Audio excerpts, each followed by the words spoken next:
লোটটা শুটকি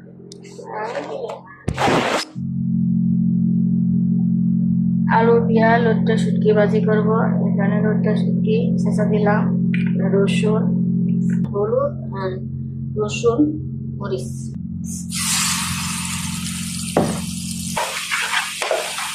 শুটকিটা দিলাম। শুটকি দিয়ে একটু নাড়াচাড়া দিলাম, লবণ দিলাম। যে এটা একটা ভর্তা হয়ে গেছে, বুঝছেন? এইভাবেও মজা, ভর্তাটা অনেক মজা লাগবো। আর একটু আলু দিব, ঝাল হয়ে যাবে, এই জন্য আলু দিব। আলু দিলাম, আলু দিলাম। আলু দিয়ে খিচুড়ার মধ্যে লেবু পাতা দিবেন।